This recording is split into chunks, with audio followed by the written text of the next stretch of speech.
Владата двојазично ќе вработува во наредниот период. На вчерашната владина седница, една од темите на дискусија била именувањето директор на Агенцијата за остварување на Законот за јазиците. Владиниот портпарол Муамед Хоџа информираше дека од вчера започнале сите процедури за објавување на огласот за избор на директор на оваа агенција.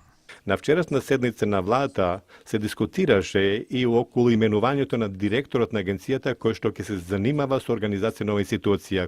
Заедничка констатација е директорот треба да се избере преку јавна објава. Законот за јазици поминат само со подпис на претседателот на собранието Талат Џафери, а не и со оној потребниот на првиот човек на државата, веќе почна да предизвикува проблеми со неговата имплементација. Не, ту преведете, не е фер, инаку ќе ја напуштам пресконференција. Ве предупредувам. Директорот на ПИОМ, додека се оправдуваше за скандалот со пензиите, имаше проблеми со својот преведувач, па го поправаше. мојот став. Мојот став е дека фондот за ќе биде. Мојот став ќе биде и ќе биде да не биде. Тешко да се разбере во еден момент беше вице-премиерот Бујар Османи, кој посредбата со генералниот секретар на регионалниот совет за соработка Мајлинда Брегу говореше само на албански, а преведувачот задоцни.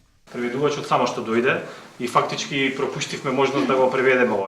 Новинарите кои не знаат албански не можеа да го разберат и координаторот на претеничката група на ДУИ, кој реши во собранието без превод да го користи својот мајчин јазик. Нема да одговорите на матерински? Во гостувањето во Отворено на Алфа, потегот на колегата од ДУИ го осуди претеничката на СДСМ Билјана Калеска-Ванчева. Се подразбира дека во таков случај би требало да говори на македонски. Претеничката на ВМРО ДПМН е Дафина Стојановска, пак вели дека ова е само почеток кој покажува што не чека. Ова се само почетни слики на она што допрва не очекува. Господинот Али Ахмети го слушавме во изјава на телевизија, кај што кажа дека каде што ќе стапне албанец во оваа држава мора да биде обслужен на јазикот кој го зборува.